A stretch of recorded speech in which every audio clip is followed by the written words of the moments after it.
Hola chicos, buenas tardes a todos. Doctor, buenas tardes.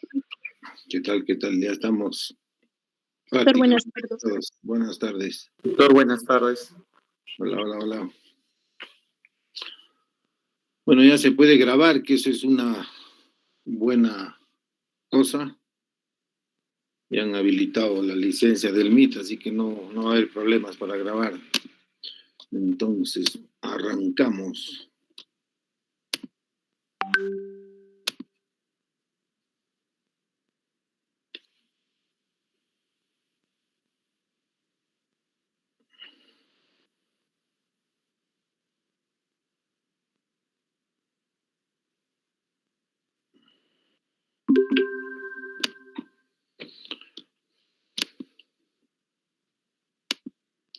Bueno, buenas tardes a todos nuevamente. Continuando con las clases prácticas hoy, lunes 21 de febrero. Vamos a tocar las principales afecciones que ve la uropediatría. Esta clase está dividida en dos, todo lo que es la parte alta de la vía urinaria y la clase a continuación son las afecciones del escroto y su contenido, viendo tanto patología congénita como también patología adquirida, ¿no? ¿Se escucha bien? Sí, doctor. Ya arrancamos entonces. Un poco para entrar en onda, ¿no? La urología pediátrica es una subespecialidad de urología, ¿no? Para ser urólogo pediatra, tienes que ser urólogo primero y después hacer un fellow de 3 a 5 años, dependiendo cuán amplia quieras hacer la subespecialidad, ¿no? En general, la urología pediátrica maneja patologías bastante complejas, ¿no? Que las más de las veces requieren de una o más cirugías reconstructivas. Ser urólogo de adultos no te hace urólogo pediatra. No se imaginan la cantidad de niños que llegan a los servicios de urología pediátrica manejados por urólogos de adultos, donde en vez de haber recibido ayuda han complicado en su gran mayoría la patología de fondo existente, ¿no? Las malformaciones, acuérdense, son alteraciones, hablando en urología, ¿no? Son alteraciones de las vías urinarias que ocurren durante el desarrollo embrionario, ¿no? Debido básicamente a factores genéticos o medioambientales, y en algunos casos las son desconocidas, ¿no? Las malformaciones congénitas más comunes son del riñón, de los uréteres y en parte de la vejiga, ¿no? Es algo más común la patología ureteral congénita que la renal o vesical.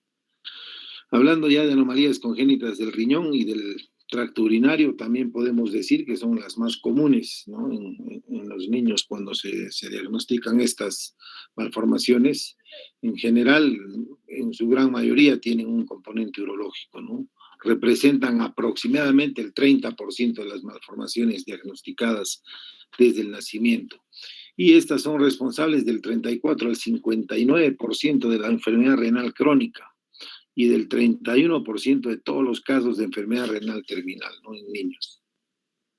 Vamos a hablar rápidamente de anomalías congénitas no sindrómicas. Estas son anomalías estructurales confinadas solamente al riñón o al tracto urinario.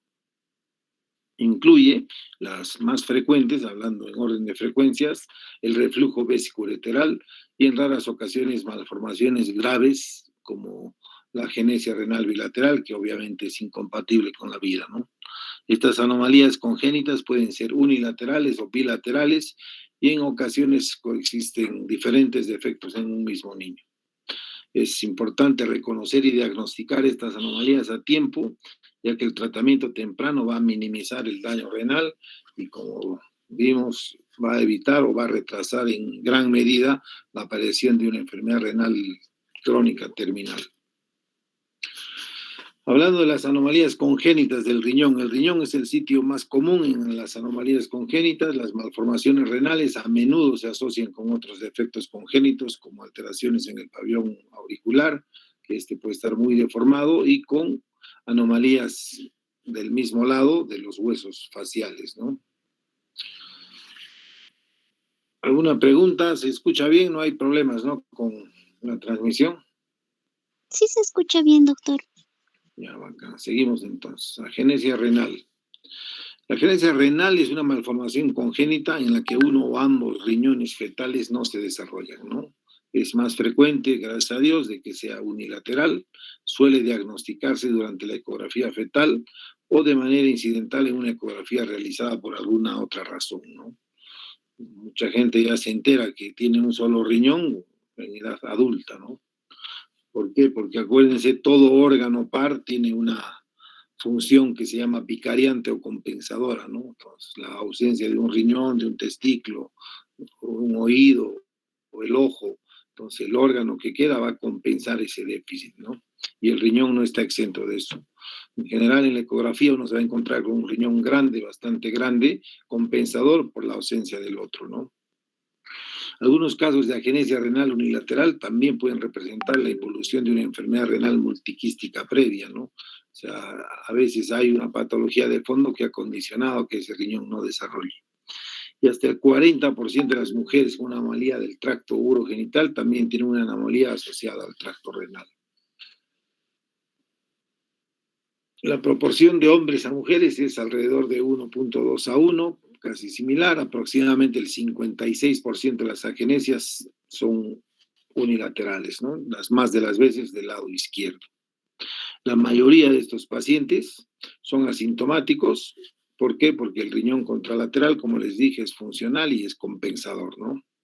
Las malformaciones cardíacas congénitas también es bastante común que estén asociadas a agenesias renales unilaterales.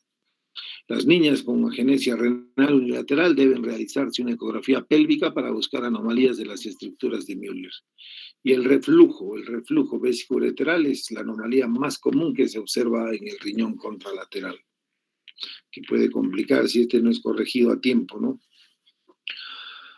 Los diagnósticos diferenciales en general de una agenesia renal es la displasia renal extrema, el riñón displásico multiquístico que comprometa y con o sin ectopía renal, ¿no? Y otros son casos familiares de agenesia renal unilateral que se hereda de forma autosómica dominante. Puede producirse agenesia renal unilateral con displasia o hipoplasia del riñón en funcionamiento solitario, lo que puede agravar el pronóstico, ¿no?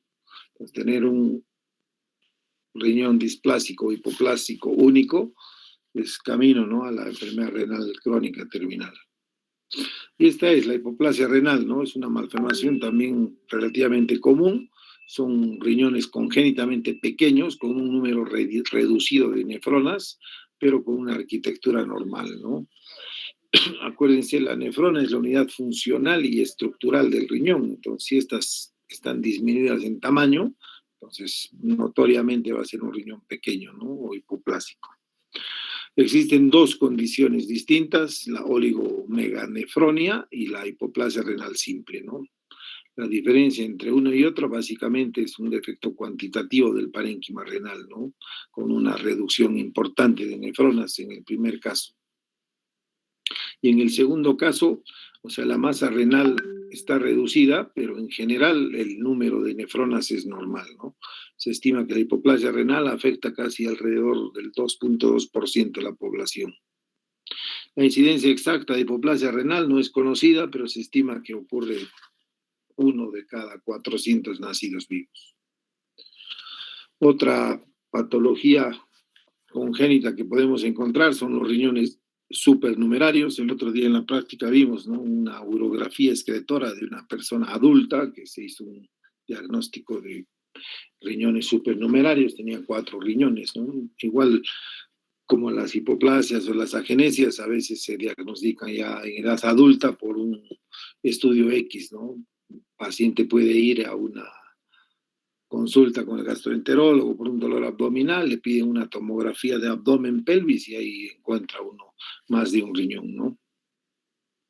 No son muy comunes. Un tercer riñón puede confundirse con la duplicación unilateral relativamente común de la pelvis renal. Acuérdense los trastornos congénitos de vía, que son pelvis duplicada, duplicación ureteral completa o incompleta. Entonces a veces hacen confundir que eso es un riñón supernumerario, sino ahí la malformación básicamente es de la vía excretora, no tanto del riñón, ¿no? Al igual es siempre algo más común en el lado izquierdo.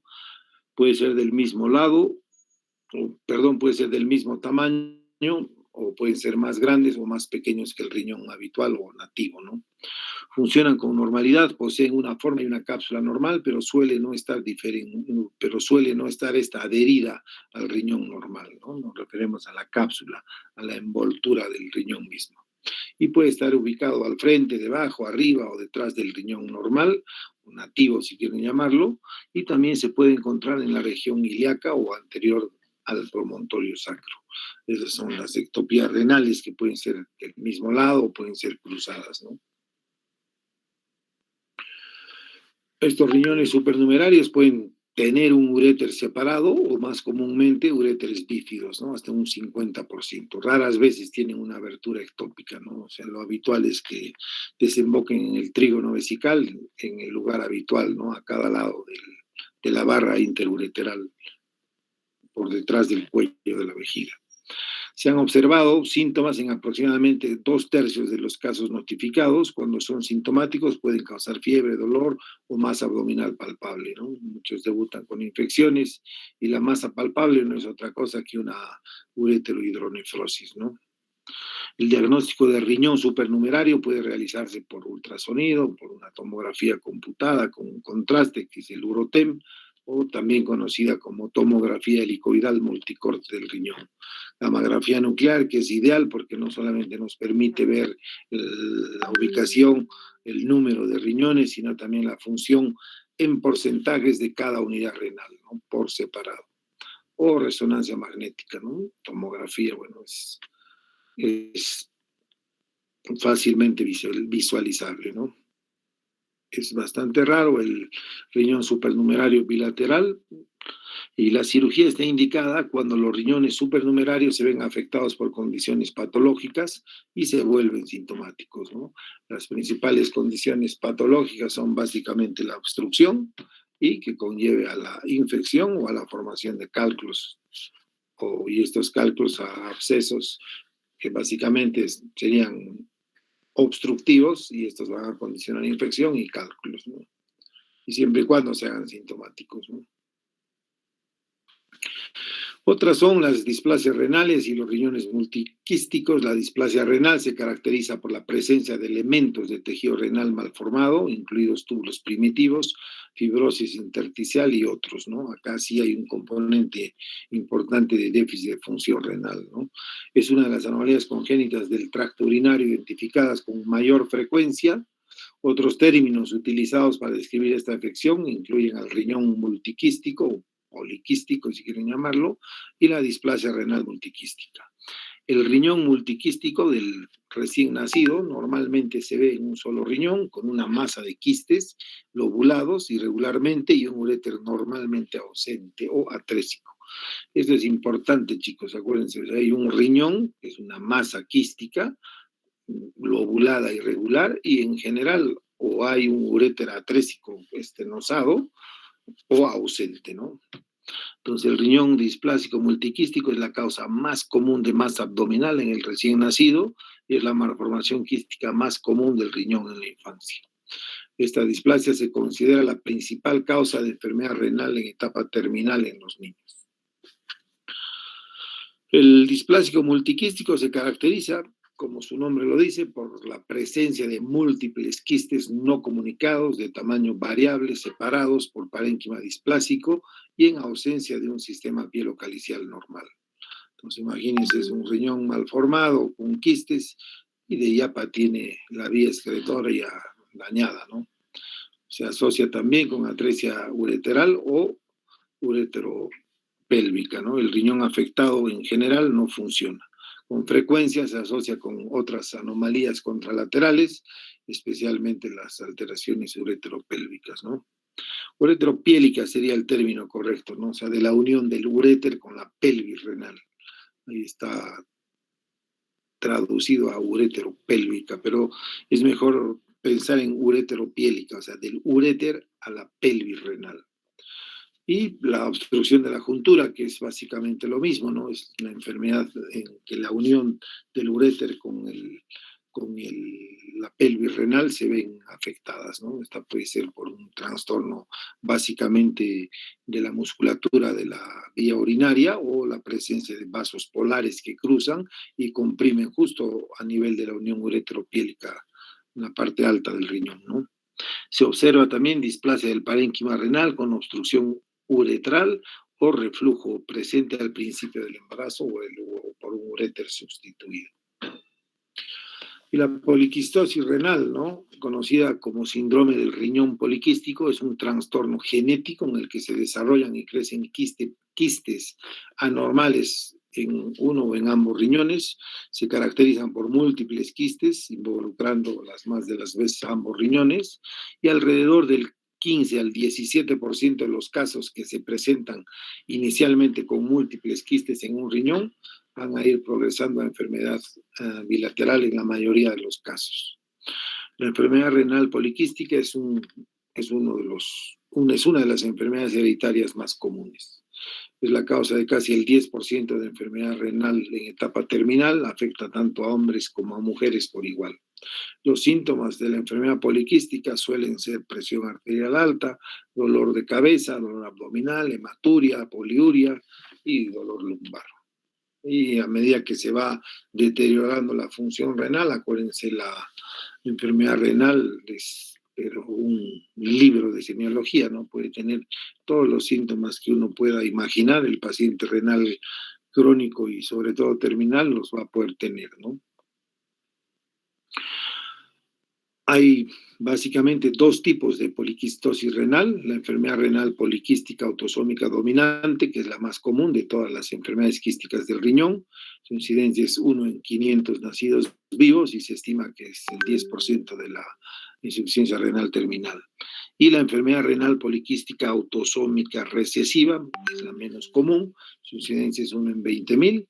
Por lo general se diagnostica en las primeras semanas después del nacimiento y desafortunadamente los riñones a menudo están subdesarrollados, lo que resulta en una tasa de muerte bastante alta, superior al 30% en un recién nacido. Con esto no hay que confundir con los quistes simples o el quiste renal solitario.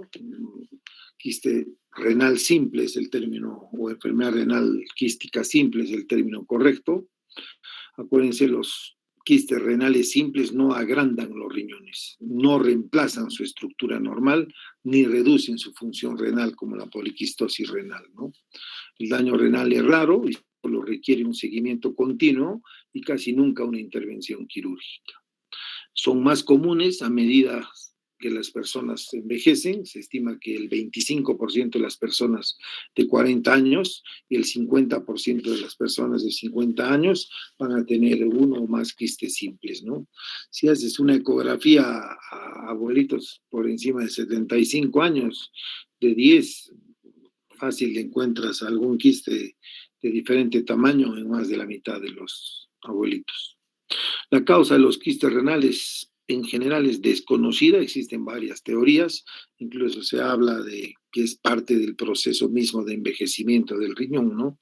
Pero básicamente lo común que se encuentra es la obstrucción de los túbulos, la deficiencia de suministro de sangre a los riñones puede influir, ¿no? Por eso asociado a la edad también, acuérdense las arterias arcuatas o la irrigación intrínseca del riñón, a medida que vamos envejeciendo también se va comprometiendo, ¿no? Y estos túbulos pueden desprenderse y convertirse en quistes renales simples.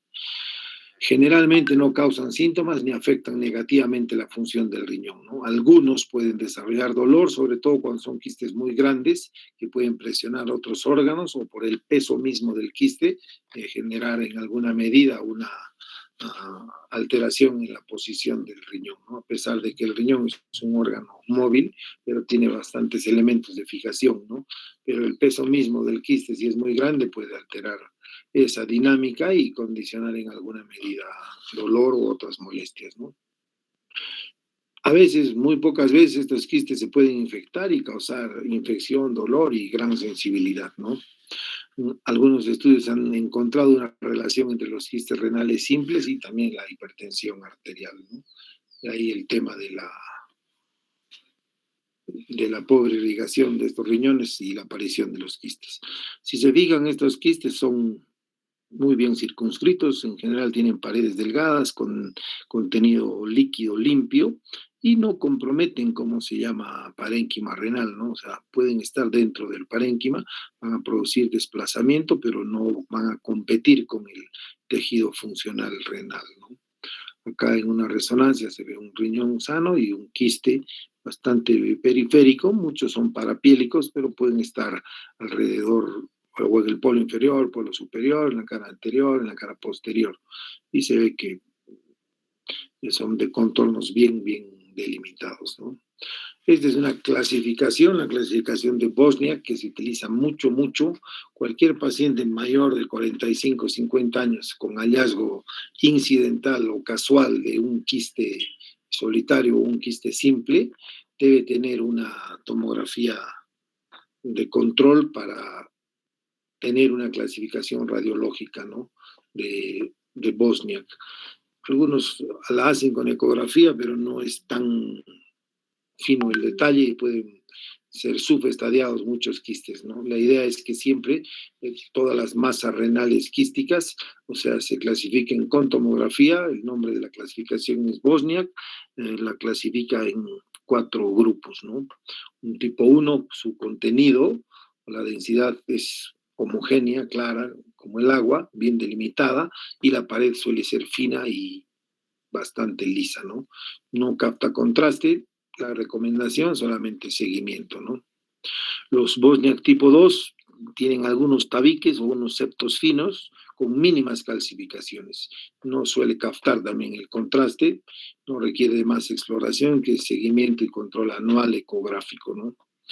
En cambio, las lesiones ya 2F, que tienen moderadas calcificaciones, suelen ser unos quistes, como se llama, más hiperdensos, tampoco captan, pero ahí sí el seguimiento ya tiene que ser radiológico, no hay que hacer seguimientos con tomografía anual, no solamente con ecografía como los tipo 1, tipo 2, ¿no?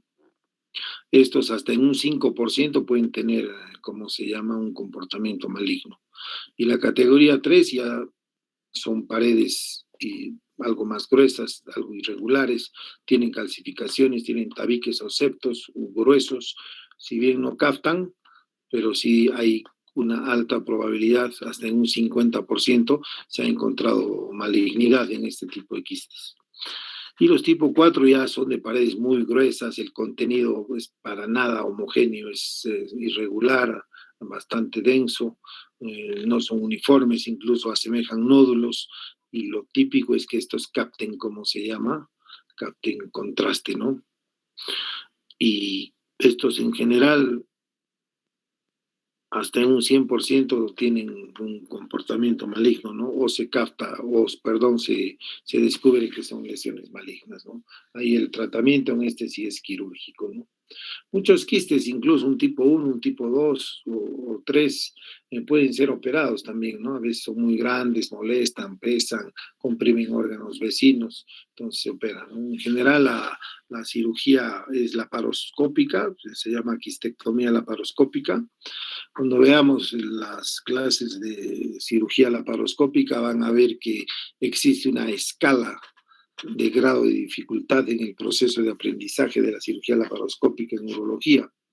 Y justamente el varicocele, la desnervación testicular y los quistes renales solamente tienen una estrella de 5 en grado de dificultad, ¿no?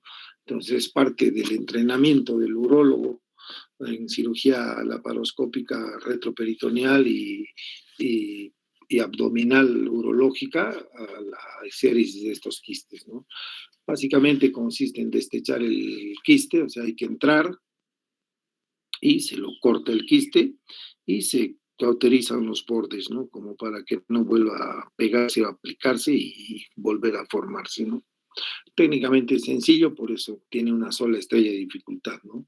La prostatectomía radical, por ejemplo, la paroscópica, técnicamente tiene 5 estrellas en grado de dificultad, ¿no? O sea, es mucho más compleja que una cirugía de quiste por patología renal, ¿no? Otras malformaciones del riñón, tenemos la fusión renal, la ectopía renal y la fusión son anomalías congénitas frecuentes, aunque los niños con estas anomalías generalmente son asintomáticos, algunos niños desarrollan síntomas debido a complicaciones, ¿no? Como básicamente obstrucción, que es lo que va a llevar a esa infección y a cálculos renales, ¿no? El riñón en herradura es bastante conocido, es un riñón que tiene la forma de una herradura, de ahí su nombre, se forma básicamente por fusión a lo largo de la línea media de dos riñones funcionales distintos, uno a cada lado de la línea media. Acá es importante destacar que si no hay compromiso de vías o alteración en la posición de la pelvis y los uréteres, en general un gran número se encuentran durante estudios de patología forense por X motivo y nunca en la vida se han enterado que tenían riñones en herradura, ¿no? Los que igual cursan con obstrucción, infección o cálculos, entonces, o alteraciones de la juntura de la unión ureteropiélica, son los riñones que hay que operar, ¿no? Básicamente lo que se opera es la vía, ¿no? No hay gran necesidad de partirlos, los dos riñones o separarlos, porque no ayuda en nada, ni en su función ni en su comportamiento, ¿no? La ectopía renal fusionada cruzada es la segunda anomalía de fusión más común que la ectopía renal cruzada. Esta ectopía renal fusionada en general se refiere a una anomalía en la que los riñones están pegados y están ubicados en el mismo lado, ¿no? O al lado de la línea media. La ectopía renal, un riñón ectópico, es el resultado de un ascenso incompleto, excesivo o anormal del riñón embrionario. Esta puede surgir como resultado de anomalías en la yema ureteral o metanefros y un suministro vascular anormal o anomalías genéticas comunes, ¿no? Este es el típico riñón en herradura. Si se fijan, la vena y las arterias renales están muy bien diferenciadas, una para cada riñón, al igual que la pelvis y el uréter, ¿no? Entonces, solo si hay alteración en el híleo renal, tanto vascular y sobre todo excretor, ahí uno puede pensar, ¿cómo se llama?, en una cirugía reconstructiva o corregir el defecto si es que el paciente está teniendo cuadros obstructivos, ¿no? Igual en la tomografía se ve un solo riñón, ¿no? Estas son de repente las más frecuentes, ¿no? De todas las malformaciones congénitas, por encima de las que hemos visto, ¿no? Las anomalías de los uréteres o del uréter, ¿no? Puede ser único o bilateral. La atresia ureteral, gracias a Dios, no es muy frecuente, pero esta, si el uréter está ausente o no llega a la vejiga o termina a ciegas, entonces en general esa unidad renal va a estar comprometida y obviamente dañada, ¿no? Entonces uno puede pensar hasta en una agenesia renal o en una hipoplasia renal, pero acá la causa de la destrucción o el fallecimiento o exclusión de ese riñón es por el problema de que o no tuvo uréter o tuvo un uréter cerrado, ¿no? Se asocia también, como vimos, con los riñones multiquísticos. La atresia bilateral es incompatible con la vida, claro, si no hay vía excretora, los riñones van a terminar claudicando al corto tiempo, ¿no? Y la atresia unilateral suele ser asintomática, pero puede causar hipertensión, ¿no? ¿Por qué? Porque en general son riñones pequeños, enfermos, isquémicos, y ahí vienen los temas, ¿no? La duplicación del uréter, esta es de las malformaciones más frecuentes, ¿no?, que uno encuentra a lo largo de la práctica urológica o ecográfica, ¿no? Es muy común que un paciente X se hace una ecografía renal y el radiólogo te reporta como una duplicación ureteral, ¿no?, que puede ser completa o incompleta, ¿no? El uréter duplicado, sistema colector dúplex, es una afección congénita como muchas en las que se ve que hay afectación de los dos uréteres, ¿no?, que drenan a un solo mismo riñón, ¿no? Es, como dijimos, la más común, es casi el 1% de la población tiene esto. El uréter adicional puede resultar en un ureterocele o ser un uréter ectópico, ¿no? El ureterocele es la protrusión de la cara interna del uréter a través del mismo uréter, ¿no? Imagínense una manguera y la parte interna de la manguera se sale por dentro, ¿no? Se estima que se encuentra duplicación ureteral hasta en el 0,9% de las series, ¿no? De las autopsias también. O sea, eso te dice que muchos pasan desapercibidos, ¿no? Es algo más común en mujeres y por lo general suele ser bilateral. Otras anormalidades del uréter, las duplicaciones ureterales parciales, ¿no? Los dos uréteres drenan hacia la vejiga a través de un uréter común único, ¿no? La duplicación ureteral parcial o incompleta rara vez es clínicamente significativa, ¿no? Que no se ve muy bien, pero básicamente es un uréter y después se ve que hay otro que aparece por ahí, ¿no? Parcial o incompleto es cuando termina en el mismo uréter y completo es cuando termina ya en el meato, ¿no? En la posición, raras veces es ectópico, ¿no? En general los dos uréteres suelen drenar por separado cuando la duplicación ureteral es completa y estos se abren normalmente hacia la vejiga, ¿no? Y otro es el ectópico que puede terminar en la vagina, en la uretra o incluso en el vestíbulo vulvar, ¿no? Entonces ahí hay un problema serio de continencia, ¿no? Porque no tiene ningún mecanismo de control. Entonces es una niña que todo el día moja, ¿no? Al comienzo uno no se da cuenta, pero cuando la niña tiene, ¿cómo se llama?, edad de aprender a orinar, nunca aprende, ¿no? O orina, ven que orinan, pero ven que siempre está mojada, ¿no? Entonces ahí hay que ser algo meticuloso en el examen físico y sobre todo si empieza a hacer infecciones o algo, ¿no? Cuando hay infecciones urinarias después del año de vida, es imperante buscar, ¿no?, una malformación congénita. Las más de las veces la van a encontrar, ¿no? Las infecciones del tracto urinario en general obligan, como les digo, a estudiar y de estas la que más van a encontrar es el reflujo vesicoureteral, ¿no? Acuérdense, los uréteres tienen una porción intramural, que es el pedazo de uréter que entra a la vejiga, ¿no? Es una especie de colchón muscular y mucoso que envuelve a la porción distal del uréter, ¿no? Conocido como uréter intramural. Es ahí donde se ve afectado el problema, ¿no? Y la orina de la vejiga en fase de llenado no tendría por qué subir, ¿no?, hacia la vía urinaria. Lo común es que la orina del riñón baje a la vejiga y no la vejiga, no de la vejiga al riñón, ¿no?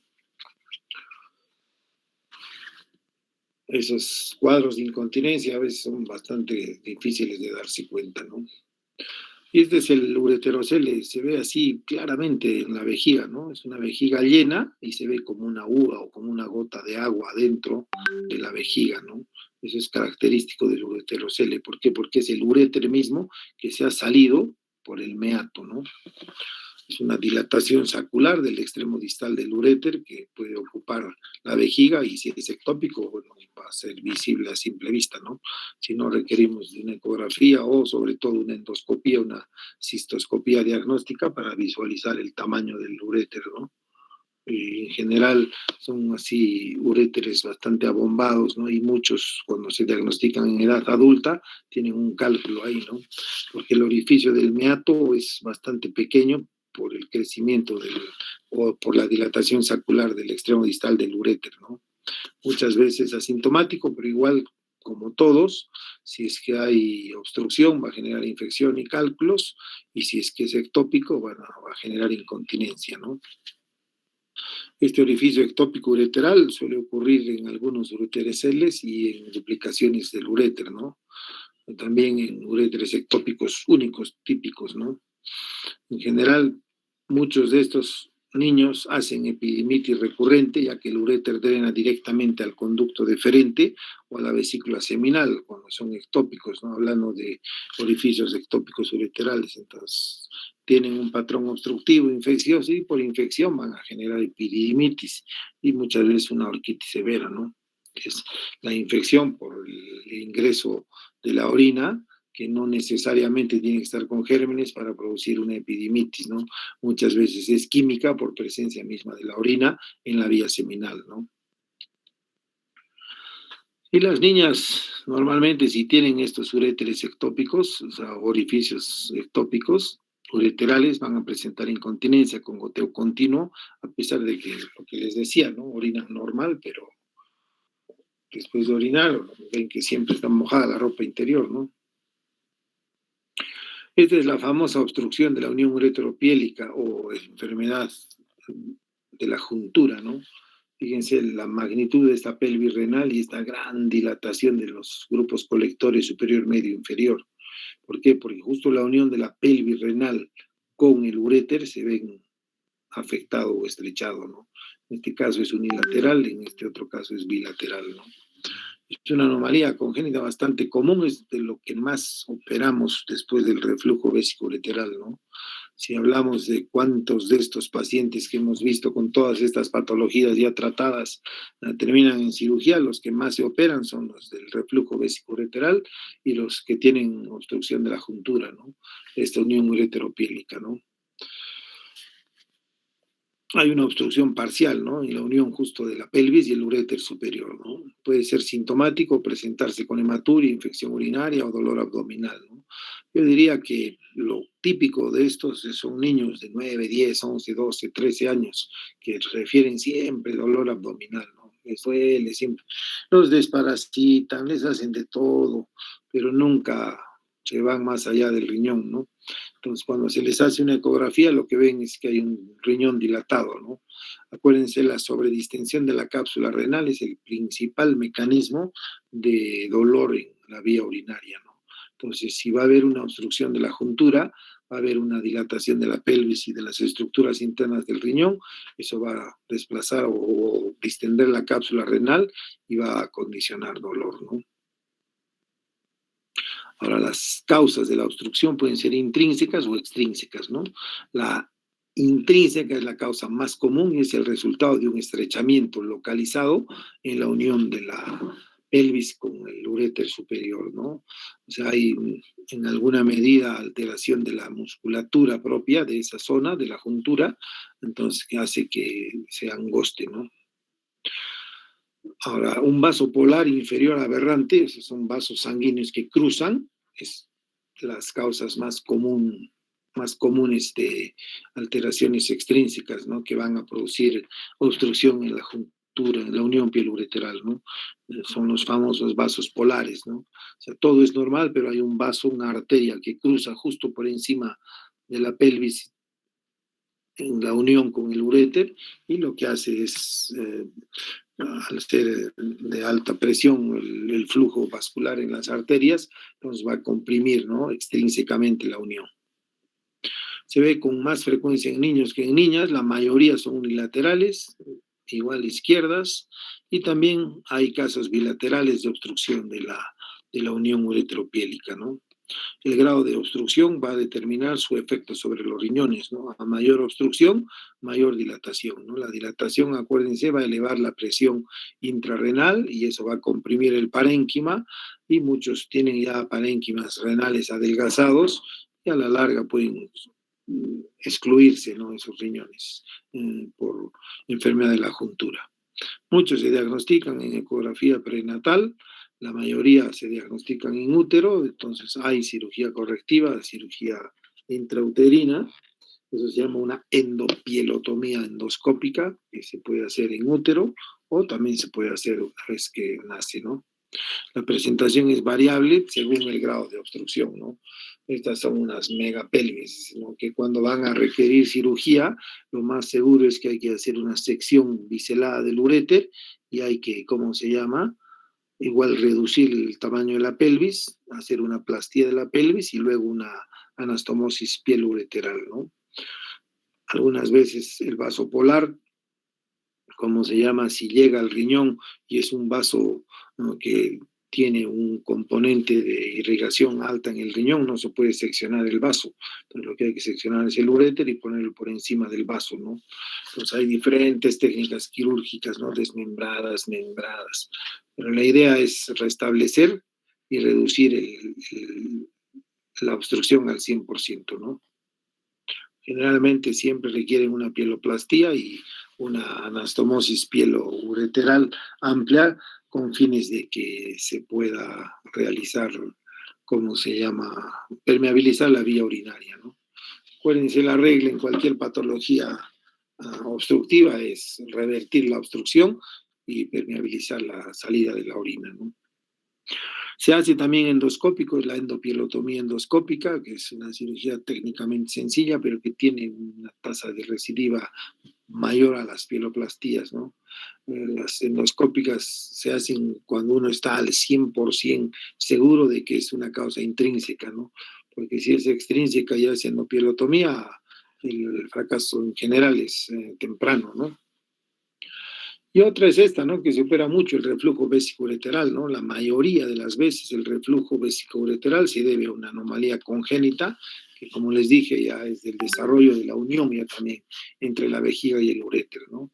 La de la juntura, acuérdense, es del uréter superior y la pelvis renal. Y el reflujo vesicoureteral es de la unión de la vejiga con el uréter. El desarrollo incompleto de este túnel ureteral intramural impide la formación de un mecanismo de colgajo valvular normal en esta unión, lo que permite o ocasiona que la orina de la vejiga vaya hacia el uréter e incluso hasta la pelvis renal, ¿no? Acá los reflujos pueden ser pasivos o activos, ¿no? Activo es cuando el paciente orina, puja, contrae su vejiga para orinar y se sube la orina, ¿no? Y pasivo es cuando, incluso en fase de llenado, es completamente incompetente este segmento intramural del uréter y hace que la orina, sin necesidad de que la vejiga se contraiga, se suba hacia arriba, ¿no? Es la causa más frecuente de infecciones urinarias en los niños después del primer año de vida y alrededor del 30 al 40% de los lactantes y niños pequeños con infecciones urinarias tiene reflujo, ¿no? Entonces, si antes del año empieza a hacer infecciones un niño, casi seguro que tiene reflujo, ¿no? Los síntomas presentan en general una historia de hidronefrosis fetal o infecciones del tracto urinario. En raras ocasiones presentan hipertensión, ¿no? Eso ya dependiendo de la cantidad y del tipo de pielonefritis que han ido, ¿no? Acuérdense, una infección renal, una pielonefritis aguda, va a condicionar focos cicatrizales, que son focos de isquemia, que pueden ser una causa futura de hipertensión, ¿no? Estos en general tienen fiebre, dolor abdominal, dolor en flanco, disuria, la frecuencia alta, urgencia, pérdida accidental de orina y rara vez hematuria, ¿no? Lo característico es infecciones con fiebres en recién nacidos o niños pequeños. Hay que sospechar de saque de reflujo, ¿no? Existen diferentes grados de reflujo.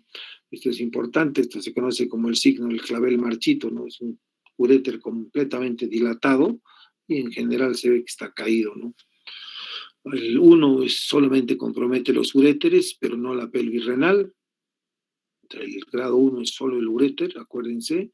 El grado 2, el reflujo alcanza ya la pelvis renal, pero no existe dilatación de las vías excretoras. El grado 3 hay dilatación de uréter y de pelvis y hay un borramiento mínimo o nulo de los cálices, ¿no?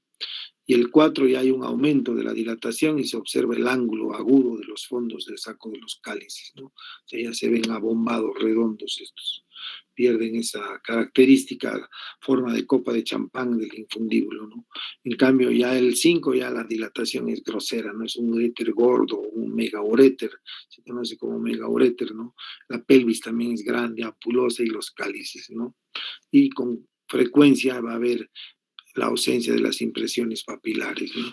En general, estos dos condicionan ya en gran medida ya un daño importante del parénquima renal y muchas veces ya son riñones, sobre todo el 4 son riñones no funcionantes, ¿no? Entonces, para que no llegue a eso el reflujo, hay que tratar de corregir estos diferentes tipos o grados de reflujo, ¿no? El diagnóstico muchas veces ecográfico, la cistografía miccional ayuda mucho, ahí hay que hacer placas post y permiccionales. Una permiccional es un paciente en el cual con la vejiga llena se le pide que orine para ver si hay reflujo activo y postmiccional también para ver si después de haber orinado hay reflujo, ¿no? En ocasiones, si es que tenemos a mano, es ideal una gamografía renal, se conoce como gamma spec renal, que puede ser una gamografía isotópica renal, ¿no? Con o sin, ¿cómo se llama? Furosemida para ver el grado de obstrucción y el grado de afectación y sobre todo de compromiso de un riñón afectado, ¿no? El tratamiento si son reflujos grado 1, grado 2, incluso un grado 3, pueden ser solamente profilaxis antibiótica, se les da una dosis nocturna de nitrofurantoína o de alguna cefalosporina de primera o una sulfa, ¿no? En general, lo que mejor se tolera es la nitrofurantoína, ¿no? Se les da una dosis nocturna a medida que va ganando peso y va creciendo el niño, entonces va haciéndose más competente esa zona intramural y suele corregirse, ¿no? En cambio, cuando ya hay mucha infección urinaria o tu reflujo es un grado 3, 4, 5, entonces se pueden hacer inyecciones endoscópicas de un agente formador de volumen, que es un dextrámero o ácido hialurónico. También se puede inyectar los tipos especiales de silicona, o lo ideal, si es que estas inyecciones endoscópicas han fracasado, es hacer un reimplante ureteral, ¿no? Lo que se hace es reimplantar el uréter y se le hace un túnel submucoso prefabricado dentro de la misma vejiga, ¿no? En eso los urólogos pediatras y nosotros también, porque muchas veces no hay chance de enviarlos a Lima, entonces terminamos haciendo, ¿no? Yo les soy sincero, de la urología pediátrica, todo lo que requiere cirugía, lo mejor es siempre enviarlos a un centro, ¿no? de especialidad en niños, ¿no? El Hospital del Niño, el de Lince, perdón, el de Breña, es el único que cuenta con dos urólogos pediatras formados, ¿no? Con fellow. La mayoría son gente que sí se ha dedicado solo a niños, entonces tienen la especialidad por la permanencia, ¿no? Pero aunque no crean, Salud en Lima tiene un solo urólogo pediatra, después no hay urólogos pediatras, ¿no? Es de las especialidades más carentes que hay, ¿no? Y es tremendamente apasionante si a alguien le gusta la cirugía, la urología pediátrica, ¿no? ¿Por qué? Porque, como les digo, casi toda la patología congénita urológica pediátrica es reconstructiva, ¿no? Que requiere de cirugías de un grado bastante alto de complejidad, ¿no? Operan muy, muy bien y tienen mucho recurso quirúrgico justamente por la complejidad de las patologías, ¿no? Entonces, por ejemplo, todo lo que es hipospadias, los trastornos que vimos en la clase pasada del pene, ¿no? Hacer reconstrucciones uretrales, hacer reconstrucciones vesicales, ¿no? Como en este caso de una extrofia vesical, o patología congénita tipo mielomeningocele, en la que tienen vejigas de alta presión que terminan dañadas. Muchos de estos terminan con neovejigas, ¿no? Ahí se hace mucho la cirugía urodigestiva, ¿no?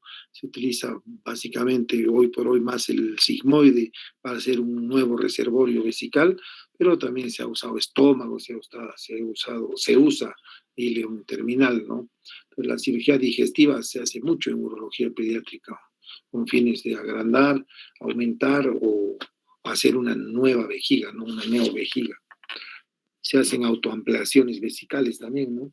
En el cual se hace una incisión de toda la serosa y la muscular de la vejiga sin dañar la mucosa y se espera que se hernie esa mucosa y de esa manera se agrande la vejiga, ¿no? Eso se conoce como autoampliación vesical.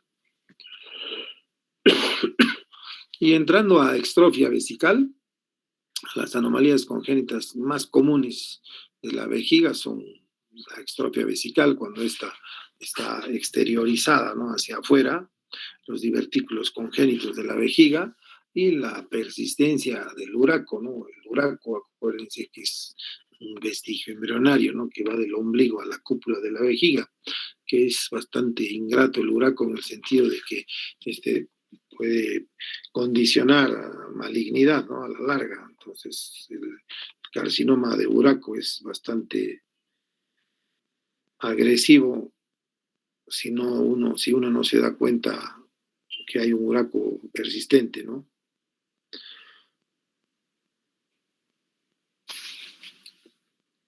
Una vejiga extrófica, como ven ahí en la foto, es aquella que está abierta hacia afuera, ¿no? Y muchas veces al revés, de modo que su interior es visible al nacer, ¿no? O sea, es como si a una naranja cortan una naranja en dos y le dan la vuelta, ¿no? Entonces es una malformación bastante, como les digo, O sea, no solamente horrible de verla, ¿no? Es aparatosa, ¿no? No sé si han visto alguna vez una gastrosquisis, ¿no? Que está todo el estómago afuera, ¿no? O, o una extrofia vesical, igual es, o sea, notoriamente es una, ¿cómo se llama? Una malformación bastante evidente, ¿no? Ahora, el diagnóstico de extrofia cloacal es clínicamente claro, ¿no? Y el manejo de estos pacientes requiere un enfoque de equipo multidisciplinario, ¿no? Muchas veces tienen no solamente alteraciones en la vejiga, sino también tienen ano imperforado, o tienen fístulas vesicovaginales o vesicorrectales. Entonces, todas esas malformaciones tienen que ser corregidas a tiempo, ¿no? O sea, ni bien nace, hay que en gran medida tratar de darle como les digo, una funcionabilidad al sistema de eliminación, ¿no? Más si hay compromiso de vía urinaria y de tubo digestivo, ¿no? Ahora, hay este uraco persistente, ¿no? El lumen de la lantoides, que conecta la vejiga con la pared abdominal anterior, se debe cerrar normalmente, ¿no? Ahora, es persistente cuando este no se cierra, ¿no? O sea, la conexión está ahí, ¿no? O sea, en general puede aparecer como un drenaje del seno umbilical y puede infectarse, ¿no? Es común que siempre tengan, ¿cómo se llama? Secreción en el ombligo, ¿no? Pero siempre humedece, ¿no? Entonces uno se da cuenta por eso, ¿no? Un niño bien aseado, bien cuidado, pero siempre tiene mal olor en el ombligo o se inflama, ¿no? Hace onfalitis, siempre está inflamado el ombligo. Entonces, y puede aparecer una fístula, ¿no? Que conecta la vejiga con el ombligo. Y ahí la presencia de obstrucción del flujo de salida se va a ver, ¿cómo se llama? Ah, claro que empieza a salir orina, ¿no? Por el ombligo. El problema en estos uracos persistentes a veces pasan a ser desapercibidos, ¿no? Y el carcinoma del uraco es una neoplasia maligna, bien maligna, gracias a Dios poco frecuente, generalmente a predominio masculino, entre la quinta y sexta década de la vida, ¿no? Se localiza típicamente en la cúpula de vejiga, ¿no? Que es de donde nace ¿cómo se llama? El uraco, ¿no? El patrón histopatológico común más frecuente son los adenocarcinomas, ¿no? Y las más de las veces es el 90%, como se llama, de los cánceres de uraco son adenocarcinomas, ¿no? ¿Qué pasa? Eso pasa cuando, en general, o sea, la vejiga, cuando desciende a la pelvis, entre el cuarto y quinto mes de vida, el uraco tiende a involucionarse, ¿no? Y se oblitera, formando un cordón fibromuscular que en alguna medida pasa a ser no un elemento de fijación, ¿no? De la vejiga, porque la vejiga es un órgano móvil, pero se espera que al cuarto o quinto mes ese uraco o ese conducto se oblitere, ¿no? Y termina formándose un cordón, como les dije, fibromuscular. Cuando no ocurre esto, es lo que pasa, ¿no? Entonces se forma, o sea, fíjense, la vejiga tiene una comunicación, ¿no? Directa con el ombligo. Entonces ese uraco permeable, cuando es obstructivo, se llena y empieza a salir orina, ¿no? Y si no, solamente secreción. Y con el paso del tiempo, generalmente acá a nivel de la cúpula de la vejiga es que tiende a malignizarse, ¿no? Y hacen unos adenocarcinomas malditos, ¿no? Que lo comen al paciente. Otros son los divertículos vesicales, ¿no? Un divertículo es una extensión de un órgano hueco, generalmente con forma de bolsa, con una abertura estrecha. La mucosa de la vejiga se hernia a través de la pared muscular de la vejiga urinaria, ¿no? Los divertículos son como unos chichones, ¿no? No sé, ustedes ya son recontra jóvenes. Antes las pelotas de fútbol tenían bladder, ¿no? Eran de cuero y por dentro tenían una cámara, como la cámara de las llantas, ¿no? Entonces salía el bladder de la pelota por una abertura del cuero mismo de la pelota, ¿no? Como un chichón. Acá fíjense la magnitud de este divertículo, ¿no? Es la vejiga sana y se hace como un chichón y después puede ir creciendo, ¿no? Muchos de los divertículos son adquiridos. la mayoría de los divertículos adquiridos se deben a obstrucción del tracto urinario de salida de la vejiga, ¿no? Puede ser un agrandamiento de la próstata, una estenosis uretral, o una enfermedad neurológica, ¿no? Una vejiga de alta presión, una fimosis, por ejemplo, ¿no? Puja, puja, el niño no sale la orina, y ese incremento de la presión para vencer la resistencia que le ofrece al cuello de la vejiga el tracto urinario de salida, hace que la musculatura se hipertrofie, ¿no? Y después se agota esa musculatura hipertrófica y es reemplazada por tejido colágeno. Entonces se forman primero unas celdas, unas trabéculas, y después de eso, ¡pum!, aparecen, ¿no?, los famosos divertículos, que pueden ser únicos o múltiples, y de gran tamaño o mediano tamaño, ¿no? Los divertículos adquiridos, como le digo, se observan con mayor frecuencia en hombres de edad avanzada y a menudo se asocian a hiperplasia prostática benigna, ¿no? Es la típica vejiga de esfuerzo, ¿no? Que es el grado mayor de descompensación que tiene la vejiga producto de la obstrucción, ¿no? Y estos también pueden ser resultados, ¿no?, de obstrucción e infecciones, ¿no? Ahora, en pequeñines la causa más frecuente van a ser las malformaciones de la uretra, ¿no? Donde vamos a encontrar válvulas uretrales posteriores o válvulas de uretra anterior, estenosis congénitas de la uretra, vejigas neuropáticas, ¿no? Esas mielomeningoceles que cursan con vejigas hipertónicas, ¿no?, de baja capacidad y de alta presión, ¿no? Entonces, los estudios radiográficos o videourodinamias de estas vejigas neuropáticas, no les miento, fíjense cómo es una vejiga así redondita, ¿no? Estos tienen unas vejigas que parecen árboles de Navidad, ¿no? Igual si hay disinergias del esfínter, ¿no?, externo, o hernias de la mucosa vesical, todos estos en común que tienen la obstrucción, ¿no? Entonces, si hay obstrucción, la probabilidad de la compensación de la vejiga es alta hasta que claudica y se descompensa, y lo que va a generar es la presencia de divertículos, ¿no?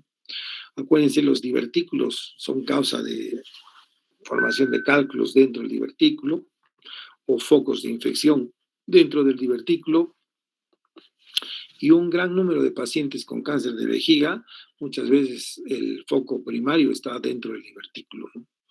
Entonces, el divertículo es algo que hay que tomarlo siempre con pinzas, ¿no? Muchas veces cuando operamos próstatas con vejigas diverticulares, entonces esa es una indicación absoluta de cirugía abierta, ¿no? Porque tienes que sacar la próstata y además tienes que corregir el divertículo, ¿no? No solo librarlo de la obstrucción, que al final es la causa curativa contra la aparición de nuevos divertículos, pero los otros divertículos tienen que ser retirados, ¿no?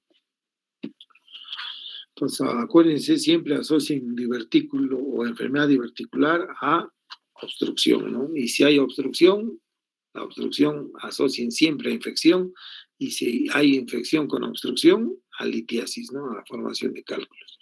Y eso va a ser un círculo vicioso, ¿no? La infección va a llevar a formación de cálculos, los cálculos van a perpetuar la infección, y ambos, juntos con la obstrucción, van a generar mayor probabilidad de factores irritativos, degenerativos, y a la larga pueden terminar con enfermedades neoplásicas, ¿no? Otras anomalías congénitas de la vejiga son las contracturas del cuello de la vejiga, que pueden ser, como se llama, de tipo disinérgico, funcional, del esfínter interno mismo del cuello de la vejiga, ¿no?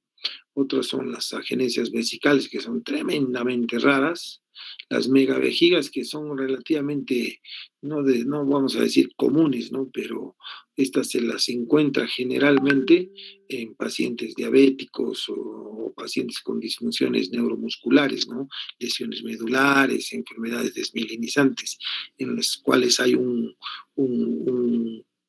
cuadro característico de vejigas ya también hipotónicas, ¿no? De baja presión, pero de alta capacidad, ¿no?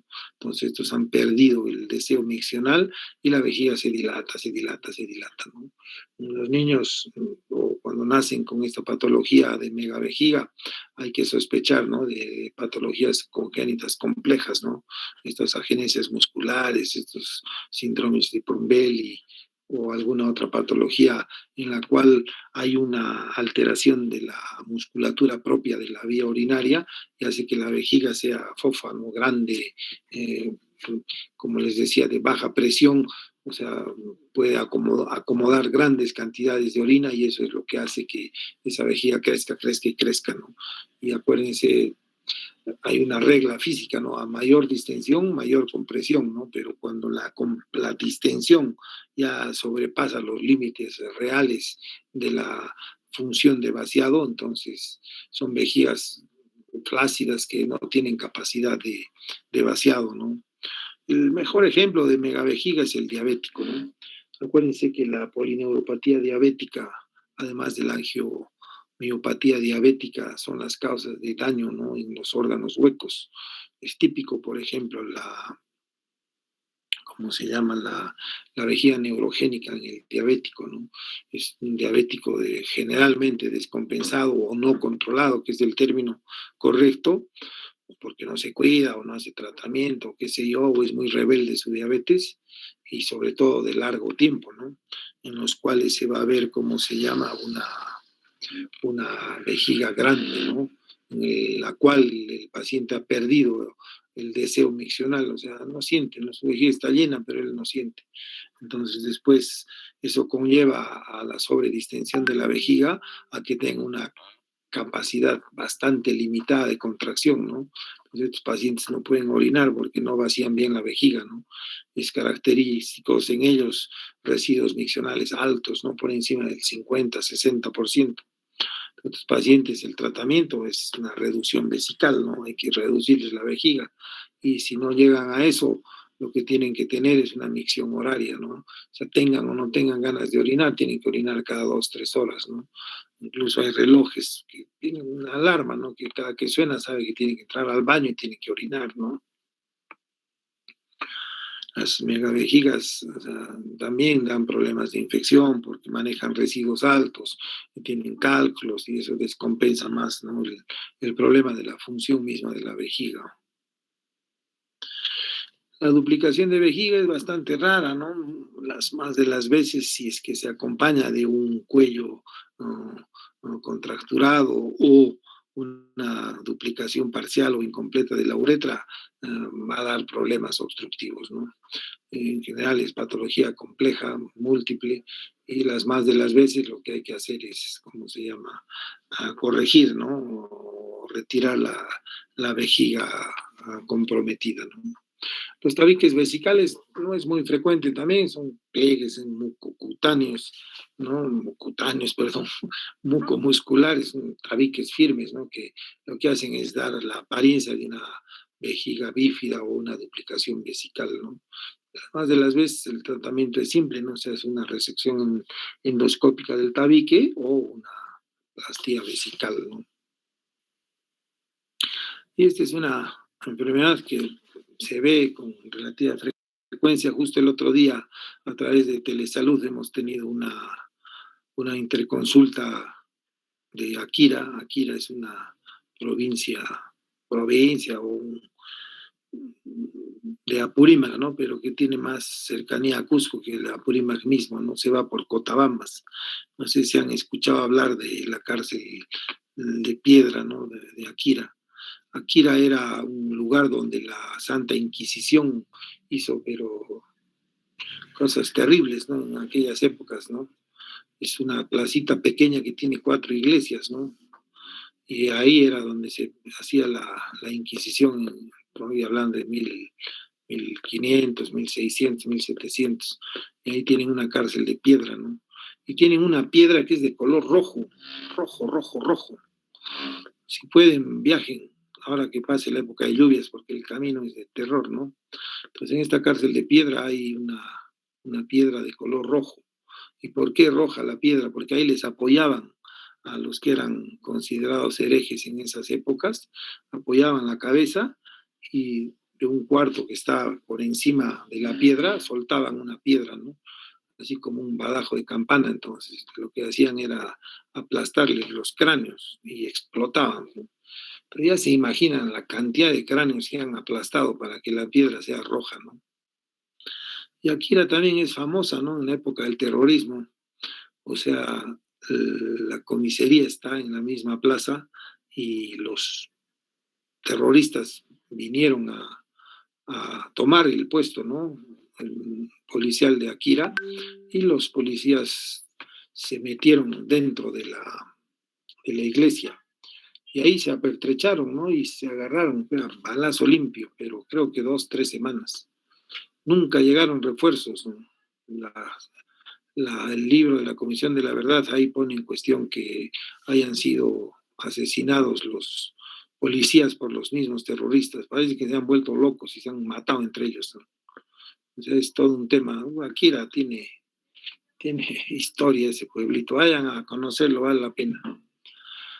Y de ahí es justo la interconsulta, ¿no? Es una niña de 3 años con este síndrome en ciruela pasa o Crohn Belly, ¿no? Ciruela pasa, porque si se fijan parece una ciruela su pancita, ¿no? El nombre de este, ¿cómo se llama?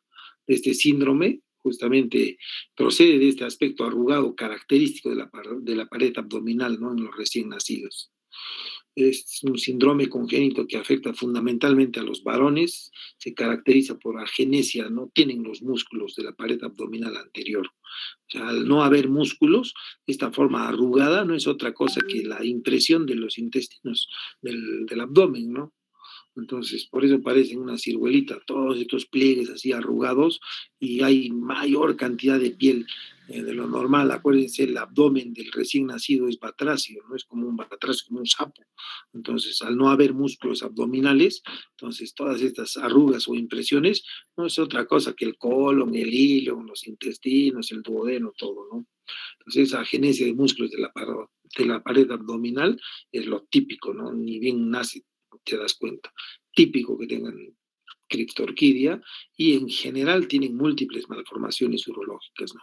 En el sentido de que es típico que tengan megauretra, ¿no? La uretra en general es como se llama, como la de un pelícano, ¿no? No sé si han visto los pelícanos que cuando comen todo el pescado se les mete en el buche, ¿no? Entonces da la impresión incluso que es un megalopene, pero no es otra cosa que una uretra tremendamente grande, ¿no? Típico que tengan reflujo vesicolateral, como les dije, megauréteres, hidronefrosis, ¿no? Entonces, las anomalías de la vía urinaria en general, todas van a necesitar reconstrucción quirúrgica a cielo abierto y hay que, bueno, más adelante hacer una orquidopexia, ¿no? Junto con una abdominoplastía, ¿no? La orquidopexia es, en verdad, más estética, como para darle a la madre un aspecto más, ¿cómo se llama? Más normal, ¿no? Imagínense con esa pancita así como una ciruela, encima que no tenga testículos, con un pene grande por producto de una uretra, entonces es un niño bastante mal formado, ¿no? En ellos, lo primero que hay que hacer es una vesicostomía, ¿no? O sea, la vejiga hay que abocarla al ombligo, ¿no? Para que no genere obstrucción esas alteraciones que puedan tener, ¿no? O sea, hay que bajar la presión vesical con fines de que no tenga problemas. Esta interconsulta es un niño de 3 años, triste porque ni bien nació, lo vimos y lo mandamos al niño. En el niño le hicieron la vesicostomía, le corrigieron las dos, ¿cómo se llama?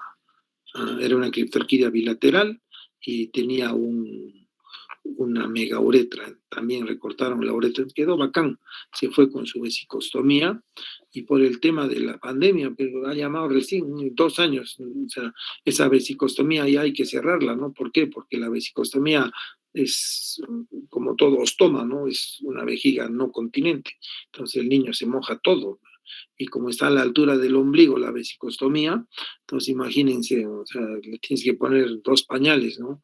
Un pañal abajo y uno bien, bien alto, y no hay forma pues, de que no se moje, ¿no? Y tiene sus complicaciones, ¿no? Sus dermatitis amonacales, ha hecho, ¿cómo se llama?, eczemas, ha hecho una dermatitis de contacto severa, todo por la vesicostomía, que era lo ideal el primer año, ¿no? Y después del año solucionar, ¿no? Pero ha pasado la pandemia y el niño sigue con eso, ¿no? Es todo un tema. ¿Alguna pregunta, chicos?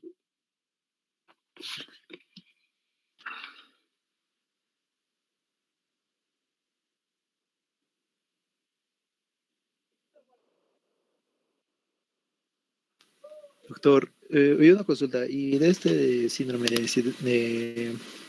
Y bueno, de pasa. Brown Belly, ¿cuál es el pronóstico? ¿Hasta cuánto tiempo llegan a vivir? ¿Y cómo son las condiciones en las que se llegan a desarrollar los pacientes? No, ¿cómo se llama? La calidad de vida de estos niños es bastante mala, ¿no? O sea, si se fijan, tiene varias anomalías, ¿no? Hidronefrosis, megaureter, reflujo, megauretra. El tema de la función intestinal es bastante comprometida, ¿no? Ellos tienen, como se llama, serios problemas de vaciamiento, ¿no? Imagínate, la prensa abdominal no existe, entonces anda que puje, como pujas, no sale. Entonces tienen alteraciones también como les digo, del tono intrínseco del recto, ¿no? Entonces suelen ser estreñidos, hay que estar poniéndoles, como se llama, una serie de, o sea, de dietas especiales para ver el problema, ¿cómo se llama?, gastrointestinal. Y bueno, y ni qué decir, ¿no? Si las malformaciones urológicas múltiples van a condicionar, ¿cómo se llama?, van a condicionar infección y obstrucción. El pronóstico es bastante malo, muy malo, ¿no? Muchos se mueren el primer año. Y otra cosa que es triste decirlo, pero es cierto, o sea, hay un grado de abandono cuando es de familias muy humildes, ¿no? El campesino no acepta fácilmente, ¿cómo se llama?, que su hijo sea malformado, ¿no? Más si tiene estas tremendas malformaciones. Entonces, en general, suena cruel decirlo, pero dejan de lactarlos, ¿no? Y se mueren. Si no se los asiste, se mueren, ¿no? Entonces, hay mucho, ¿cómo se llama?, de compromiso del sector salud cuando hay estos niños, ¿no? O sea, tienen que tener un grado de vigilancia extrema. El control de niños sanos en ellos debe ser riguroso, ¿no? Si no viene a su control al mes, tienen que ir. Algo ha pasado, ¿no? Entonces, solamente el hecho que les hagas así un marcaje, un reglaje, un seguimiento, muchas veces hace que no, ¿cómo se llama?, que no los maten, ¿no? O los dejen morir, el término, ¿no? Matarlos sería más cruel, ¿no? Se conoce como Eagle Barrett también, ¿no? Es un trastorno bastante complejo, ¿no? La ausencia es parcial o las más de las veces completa de todos los músculos abdominales, ¿no? El hecho que no haya testículos, bueno, es un componente más que emocionalmente también afecta, ¿no?, a los padres. Pero esos ensanchamientos, esas dilataciones anormales, o sea, de los uréteres, de la uretra, van a condicionar, ¿cómo se llama? O sea, son factores predisponentes a infección, ¿no? Y acuérdate, un niño que no es asistido con una pielonefritis fácilmente se lo lleva, ¿no? Entonces, el reflujo también que tienen, ¿cómo se llama?, asociado a estos Brumbelli es alto, entonces van a ser infecciones, ¿no?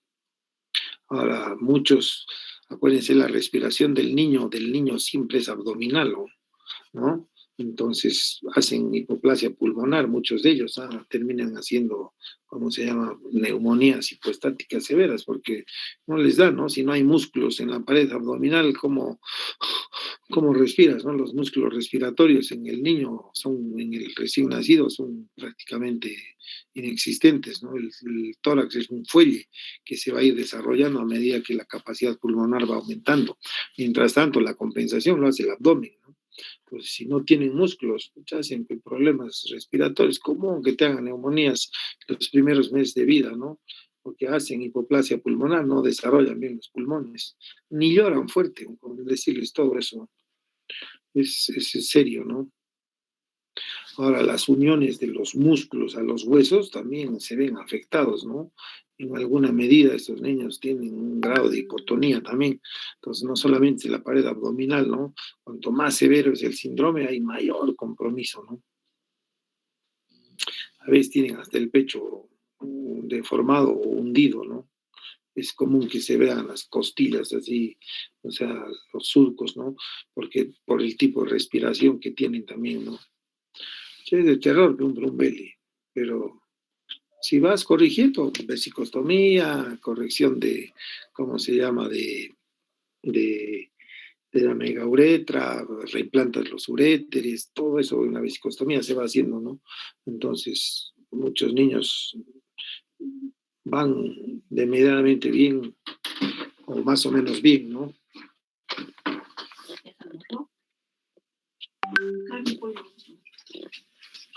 Entonces, eso hay que ver, ¿no?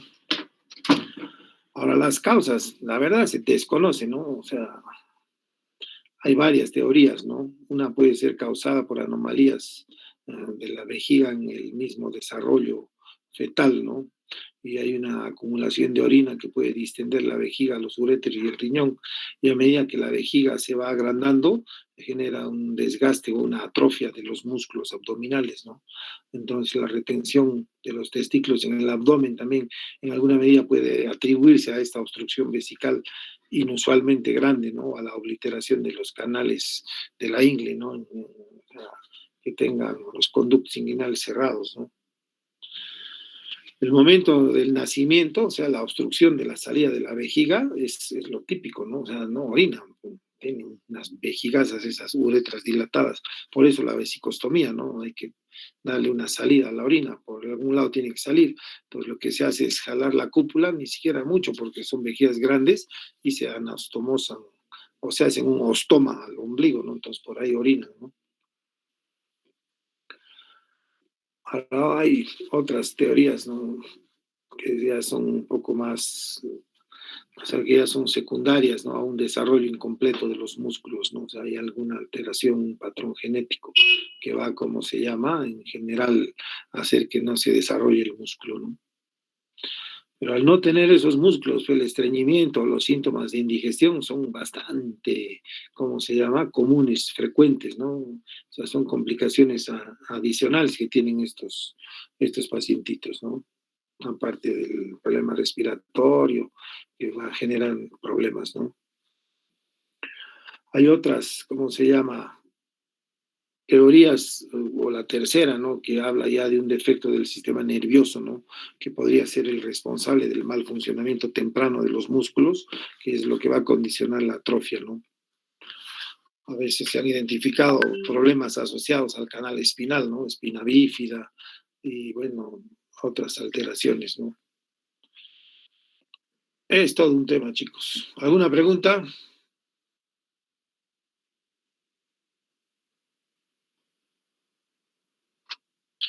Pues acuérdense, ¿no? El tratamiento va a depender de la gravedad de los síntomas, ¿no? Algunos niños van a requerir procedimientos quirúrgicos bastante complejos, ¿no? Lo primero, la vesicostomía, ¿no? Que va a facilitar la micción de la vejiga o el vaciamiento de la vejiga. Y después, bueno, se van corrigiendo los problemas a medida que va pasando el tiempo, ¿no? Más adelante se les hace una reconstrucción vesical, una cistoplastía, que es lo que necesita este niño, ¿no? Y se hace una corrección en el caso de que la uretra sigue ensanchada, hay que mejorar, ¿no? Y lo más importante, ¿no? Se utilizan injertos musculares pediculados, ¿no? De los músculos de la cadera o los rectofemorales que se van llevando hacia arriba con éxito para generar una pared abdominal muscular, ¿no? Es un, Eso sí lo hacen los cirujanos pediatras, ¿no? Los que ven el tema de cirugía general, la parte de la plastía abdominal con los plásticos. ¿Alguna otra pregunta, chicos?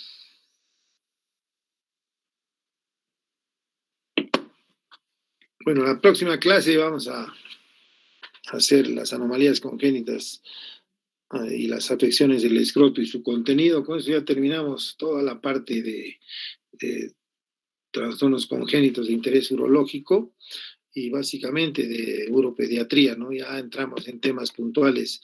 Ahí sí las clases ya son un poco más largas, ¿no? Así que hoy terminamos temprano en vista de que no hay mucho más que hablar y no hay ánimo de pregunta, creo. ¿Alguna pregunta, chicos? Bueno, le paso la clase a la delegada para que se las reenvíe y, bueno, a la orden, cualquier cosa también pueden hacer preguntas por interno, ¿no? Gracias, doctor. Ya chicos, entonces nos vemos el próximo lunes, ya las otras clases sí son más larguitas.